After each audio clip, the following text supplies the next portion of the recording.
Paz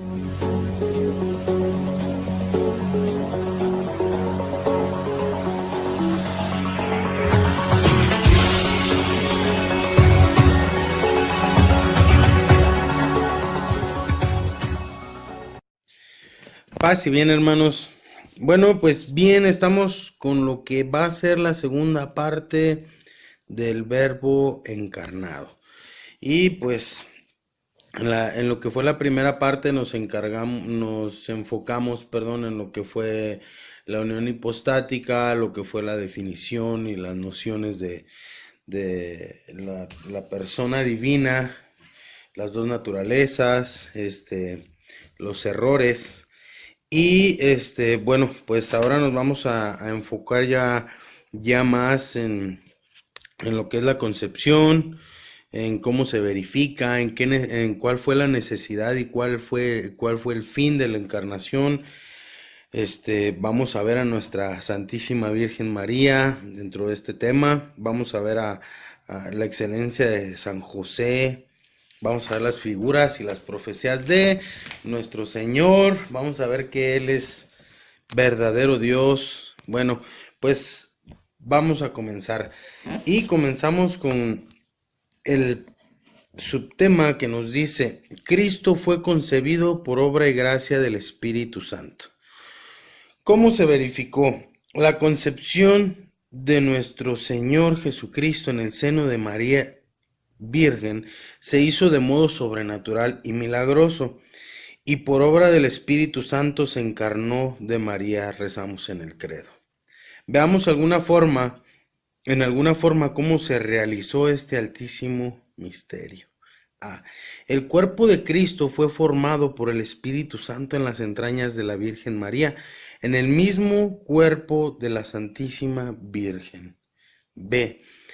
El alma de nuestro Señor Jesucristo fue creada directamente por Dios y unida al cuerpo.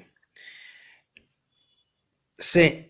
A este cuerpo y a esta alma se unió el Verbo divino en una sola persona, Jesucristo. Bueno, San Lucas nos refiere en el primer capítulo de su evangelio cómo se verificó este augusto misterio o cómo se realizó este augusto misterio. El arcángel Gabriel se presentó en Nazaret a la Virgen Santísima y tuvo lugar entre los dos este diálogo sublime. El arcángel: Dios te salve, llena de gracia. El Señor es contigo, bendita tú eres entre todas las mujeres. Al oír tales palabras, la Virgen se turbó y se puso a considerar qué significará tal saludo. Mas el arcángel le dijo: No temas, María, porque has hallado gracia delante de Dios. He aquí que concebirás y darás a luz un hijo, a quien pondrás por nombre Jesús. Este será grande y será llamado Hijo del Altísimo. María: ¿Cómo puede ser esto? Pues yo no conozco varón. El Espíritu Santo descenderá sobre ti, y la virtud del Altísimo te cubrirá con su sombra, por cuya causa el santo que de ti nacerá será llamado Hijo de Dios. Y contesta nuestra Madre con esa humildad: He aquí la esclava del Señor, hágase en mí según tu palabra. El ángel se retiró y en las entrañas de María se obró el misterio inefable de la encarnación del Verbo. Es importante detenernos y considerar este misterio y, entre otras razones, caer en cuenta de que todo sucedió en un único instante de tiempo. La formación del cuerpo, la creación e infusión del alma y la asunción de la naturaleza humana por parte de la persona divina. Si la encarnación se hubiera dado en momentos sucesivos, primero la unión cuerpo y alma y luego la unión de naturalezas, Cristo habría tenido persona humana. La Santísima Virgen no sería madre de Dios, solo madre del hombre. Y la redención del género humano no hubiera tenido lugar, pues las acciones de Cristo no serían acciones de Cristo serían acciones del hombre y por tanto sin valor infinito. Si Jesucristo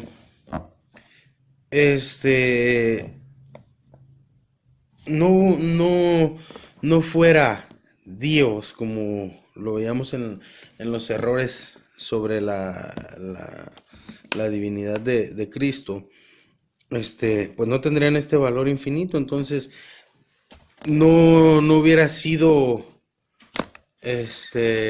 digno de Dios ese sacrificio.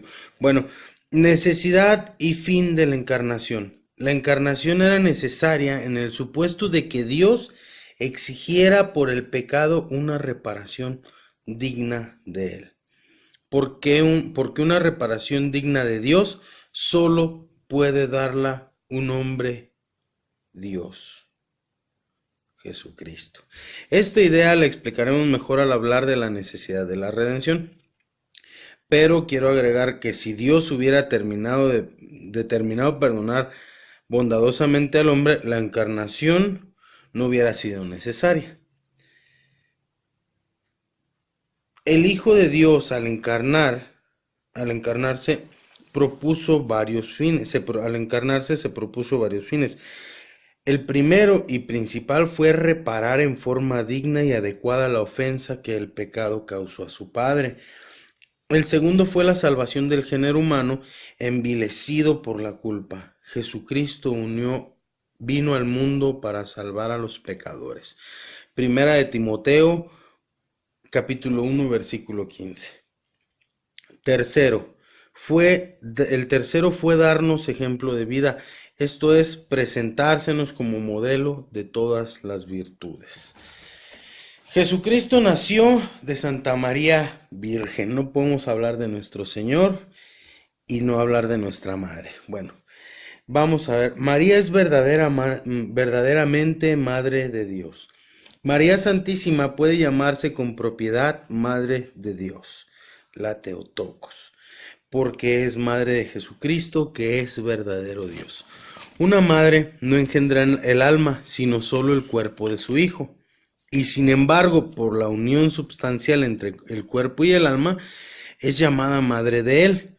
Así, aunque María no formó sino el cuerpo de Cristo por la unión substancial de este cuerpo con la segunda persona divina, es llamada con propiedad Madre de Dios.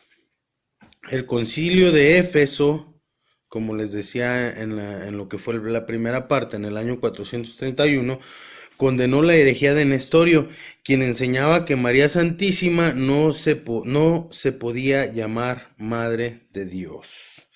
Esto lo podemos ver en el Dessinger 113.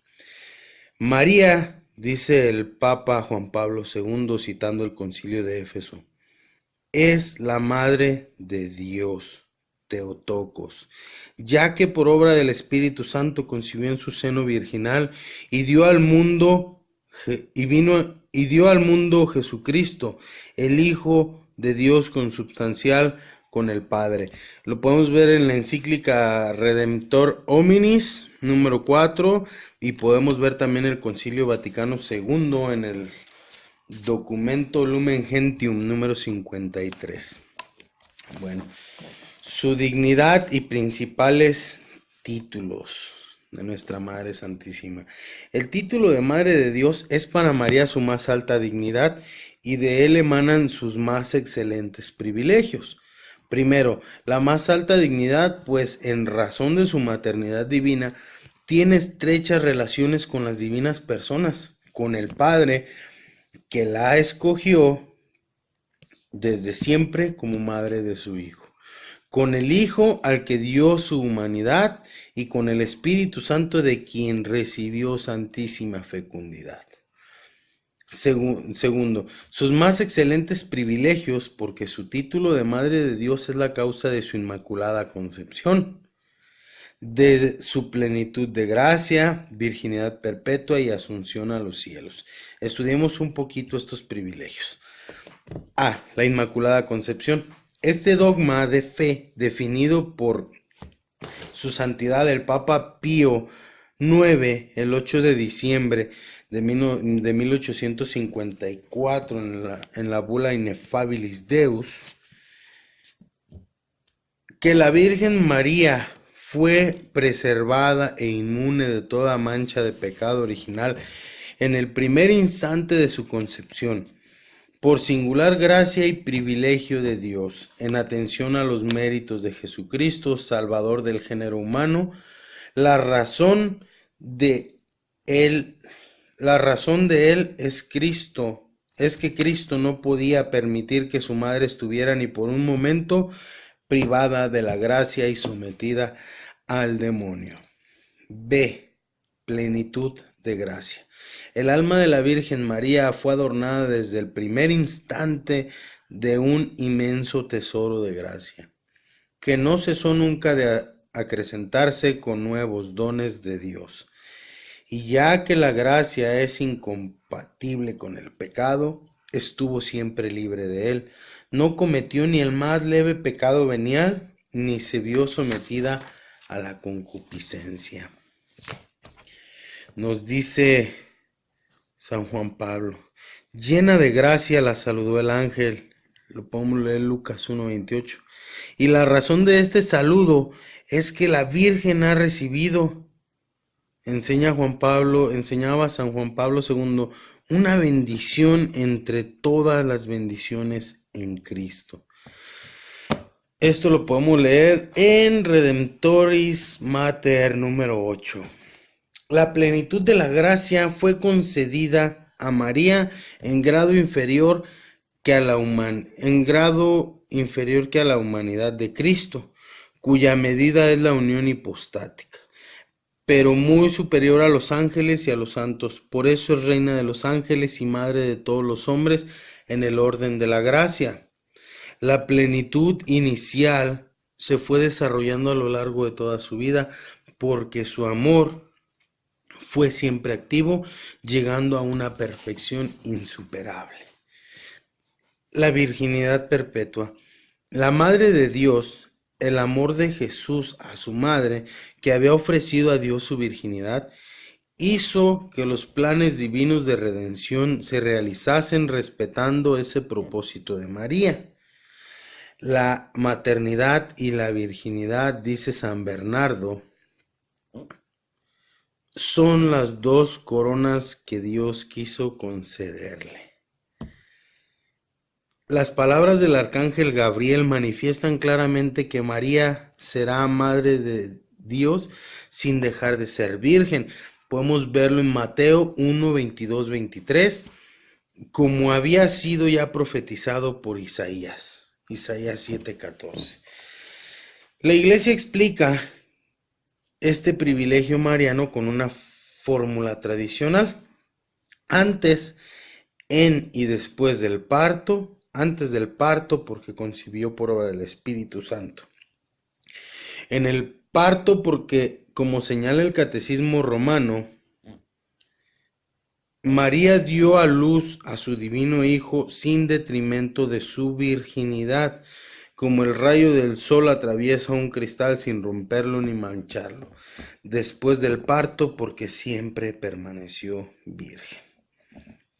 Cuando en el Evangelio se habla de los hermanos de Jesús, en Mateo 12, 46 al 50, Marcos 3, 31 al 35, Lucas 8, 19, 21, se refiere, según el uso bíblico de la palabra hermanos, a sus primos o parientes. Igualmente llama a San José, padre de Jesús, Lucas 2, 48. Porque desempeñó ese oficio y fue su padre ante la ley. Asunción y glorificación de la Virgen. Bueno, en esta parte anterior cabe resaltar que los protestantes se van a la letra y dice hermano es porque Jesús tenía hermano. Podemos ver que en las escrituras a José se le llama padre de Jesús, pero pues según la lógica de ellos, entonces Cristo no sería hijo de Dios, sino hijo de José. Sabemos que eso no es cierto, pero bueno, quería hacer hincapié en esta cuestión. Sigamos. Asunción y glorificación de la Virgen.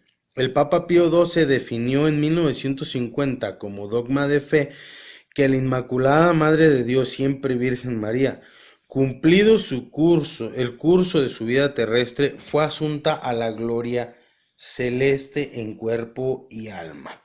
Esto lo podemos ver en la bula Magnificentissimus Deus.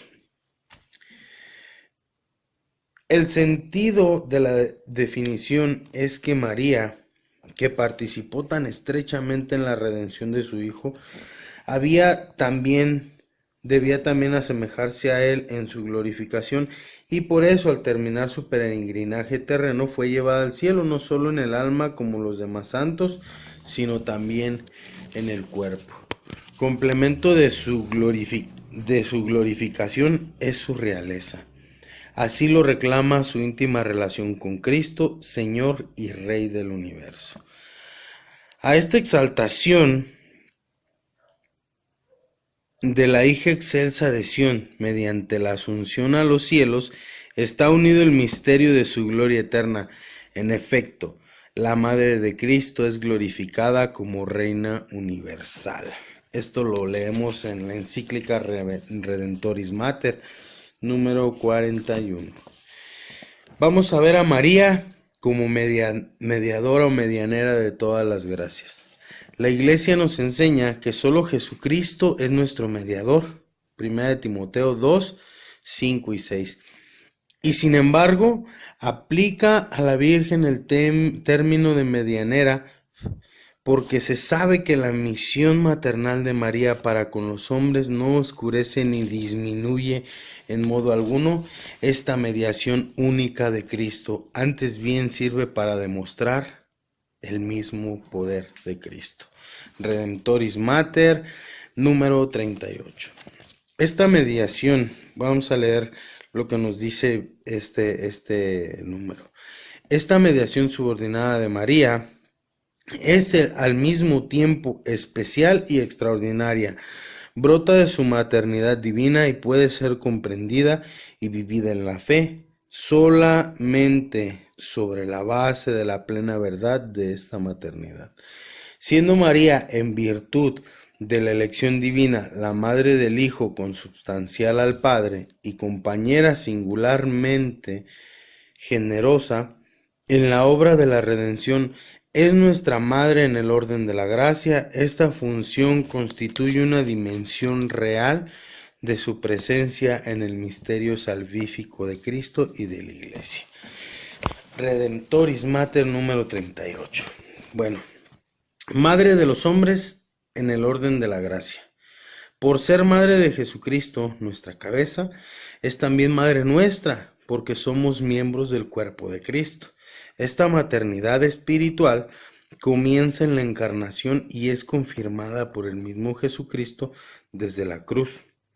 Esto lo podemos leer en Juan 25 al 27. El Concilio Vaticano nos lo explica así. En el documento Lumen Gentium número 61 leemos: concibiendo a Cristo, engendrándolo, alimentándolo y presentándolo al Padre en el templo, sufriendo junto con su Hijo que moría en la cruz, cooperó de manera absolutamente singular por la obediencia, por la fe, la esperanza y la ardiente caridad en la restauración de la vida sobrenatural de las almas. Por esta razón es nuestra madre en el orden de la gracia. Constitución Lumen Gentium. Desde este punto de vista es particularmente significativo otro texto de San Juan, que nos presenta a la Virgen en las bodas de Caná, en Juan 2, 1 y 2, porque manifiesta la solicitud de María por los hombres, el ir a su encuentro en toda la gama de sus necesidades. En Caná de Galilea se muestra solo un aspecto concreto de la indigencia humana, aparentemente pequeño y de poca importancia. No tienen vino, pero esto tiene un valor simbólico. El ir al encuentro de las necesidades del hombre significa al mismo tiempo su introducción en el radio de acción de la misión mesiánica y del poder salvífico de Cristo. Por consiguiente, hermanos, se da una mediación. María se pone entre su Hijo y los hombres en la realidad de sus privaciones, indigencia y sufrimientos. Se pone en medio, o sea, hace de mediadora, no como una persona extraña, sino en su papel de madre, consciente de que como tal puede, más bien, tiene el derecho de hacer presente al Hijo las necesidades de los hombres. Su mediación, por lo tanto, tiene un carácter de intercesión.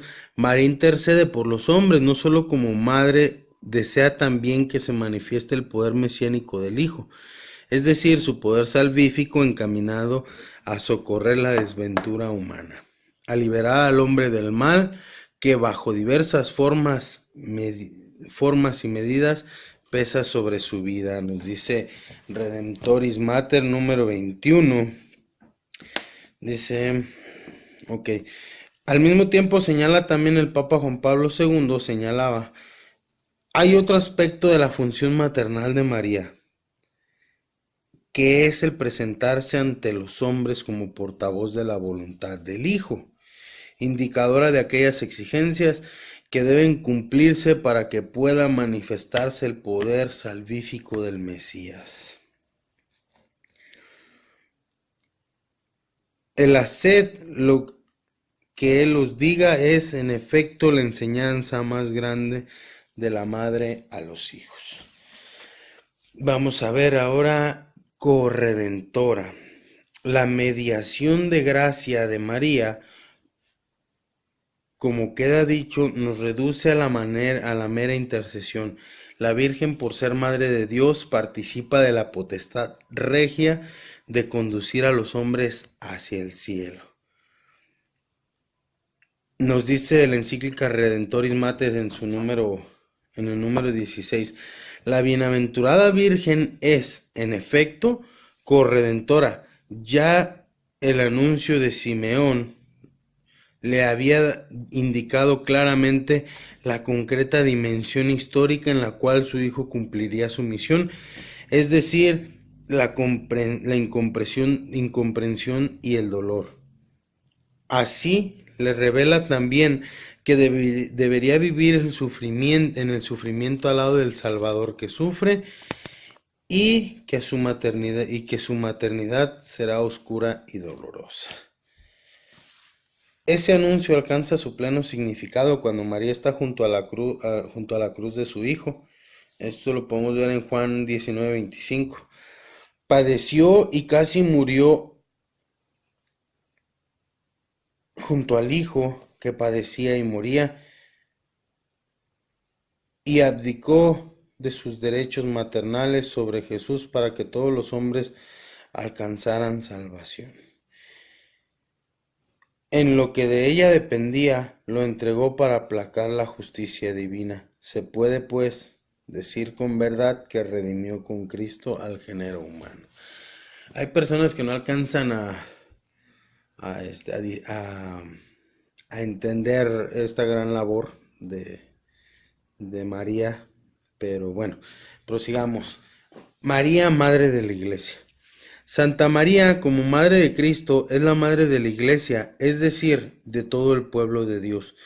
Por ello, al terminar la tercera sesión del Concilio Vaticano II, el Papa Pablo VI la proclamó solemnemente Madre de la Iglesia. Vamos a ver nuevamente la encíclica Redemptoris Mater, pero ahora en el número 27. San Juan Pablo hace ver que desde el momento mismo en que la Iglesia inicia su camino o peregrinación de fe el día de Pentecostés, está presente María como un testigo excepcional del misterio de Cristo, en la base de lo que la Iglesia es desde el comienzo, de lo que debe ser constantemente y a través de las generaciones, en medio de todas las naciones de la tierra, se encuentra la que ha creído y se cumplirían las cosas que le fueron dichas de parte del Señor. Precisamente esta fe de María, que señala el comienzo de la nueva y eterna alianza de Dios con la humanidad en Jesucristo, esta heroica fe suya esta heroica fe suya procede del testimonio apostólico de la Iglesia y permanece en el corazón de la Iglesia, escondida como un especial matrimonio de la revelación de Dios. El culto y la devoción a María Santísima. Pablo VI afirmó que la devoción de María es un elemento cualificador e intrínseco de la genuina piedad de la Iglesia y del culto cristiano. Esto lo vamos a ver en Marialis Cultus, número 56. Esta es una experiencia vital e histórica en toda América Latina que, como señalaba San Juan Pablo II, pertenece a la íntima identidad propia de los pueblos. Discurso en Zapopan, documento de Puebla, número 283, 285, 291, 294, 299 y 745. Todas las prerrogativas que hemos recordado, al mismo tiempo que revelan la dignidad inmensa de la Madre de Dios, nos manifiestan el trascendental puesto que el Señor le asignó en la obra redentora. De ahí surgen en el hombre las relaciones sobrenaturales con la Madre, expresadas a través de las fiestas marianas de tantas devociones llenas de piedad y cariño. Entre esas devociones, el rezo del Santo Rosario es una de las más recomendadas por la Iglesia. El rezo del Santo Rosario, con la consideración de los misterios, la repetición del Padre Nuestro y del Ave María, las alabanzas de la Beatísima Trinidad y la constante invocación a la Madre de Dios, es un continuo acto de fe, de esperanza y amor, de adoración y reparación. Monseñor José María Escriba de Balaguer, en Roma, el 9 de enero de 1973. Podemos y debemos acudir a su amparo, acogiéndonos a su maternal protección, como lo hacía el Papa San Juan Pablo II en 1979, durante su viaje a México. Ante la imagen de la Virgen de Guadalupe, decía: Oh Virgen Inmaculada, Madre del verdadero Dios y Madre de la Iglesia, escucha la oración que con filial confianza te dirigimos y preséntala ante tu Hijo Jesucristo, único Redentor nuestro. Esta es la maternal tarea de la Virgen, llevarnos a Cristo. Bueno, la excelencia de San José, esposo de la Virgen. Vamos a ver a nuestro santo patriarca San José.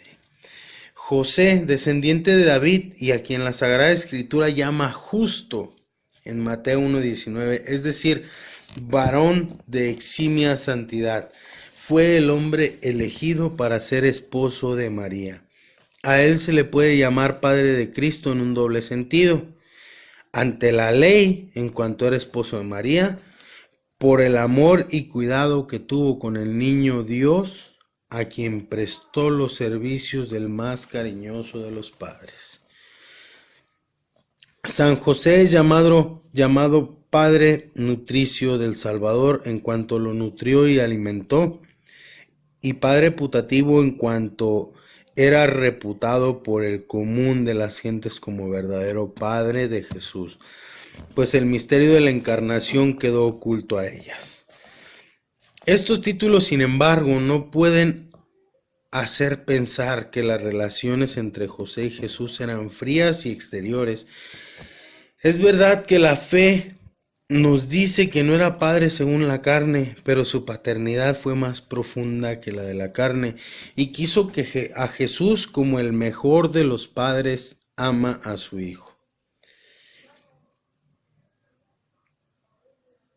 Jesús en lo humano, señala Monseñor Escriba de Balaguer, debió parecerse a José en el modo de trabajar, en los rasgos de su carácter, en la manera de hablar, en el realismo de Jesús, en su espíritu de observación, en su modo de sentarse a la mesa y de partir el pan, en su gusto por exponer la doctrina de una manera concreta, tomando ejemplo de las cosas de la vida ordinaria. Se refleja lo que ha sido la infancia y la juventud de Jesús y por tanto un trato con José. Esto lo podemos leer en Es Cristo que pasa en el número 55. Después de Santa María es José la criatura más excelsa en virtudes, en perfección, en grandeza de alma.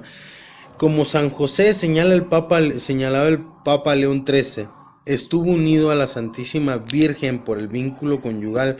No cabe la menor duda de que se aproximó más que persona alguna a la dignidad sobreeminente por la que la Madre de Dios sobrepasa a las restantes naturalezas creadas. Sí, pues Dios dio a la Virgen por esposo a José, no solo se lo dio, ciertamente, como sostén en la vida, sino también le hizo participar por el vínculo matrimonial en la eminente dignidad que ésta había recibido. Esto lo podemos ver en la encíclica. Ay, no lo puedo leer, hermanos.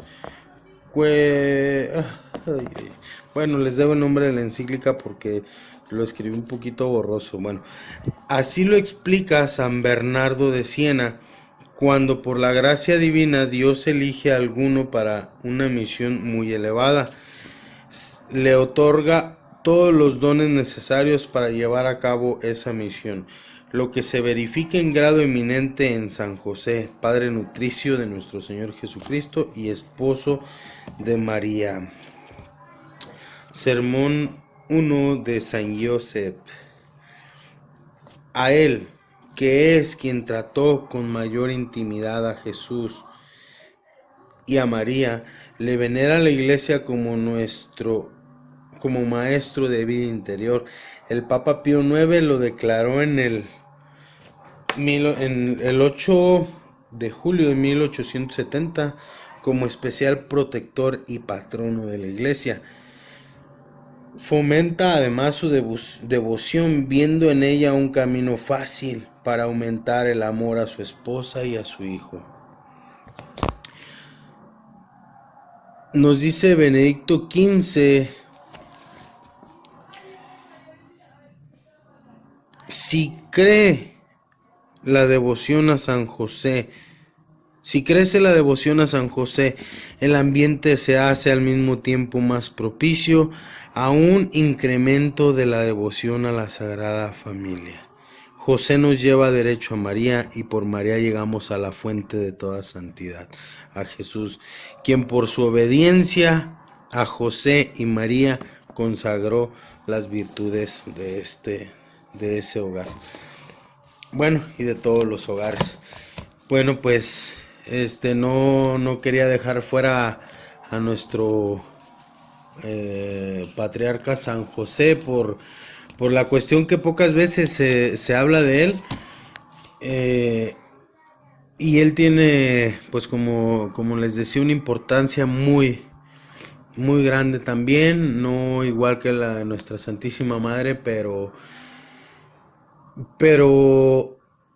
él era descendiente de David, nos dicen las Escrituras. Entonces, por tanto, si estuviera reinando, o en ese tiempo hubiera estado reinando la descendencia de David, nuestro patriarca tendría derecho en ese momento al reinado. O San José era una persona, pues como dice la escritura, era un hombre justo, pero era un hombre un hombre muy importante. Más adelante vamos a preparar para ustedes un tema que se llama Lo que no sabías de San José. Que hay mucho que hablar de nuestro patriarca, entonces se está preparando y más adelante pasaremos con ese tema. Bueno, pues sería todo por este tema, hermanos. Espero les haya servido, espero les sirva y sea entendible más que nada. Paz y bien, hermanos. Hasta la próxima.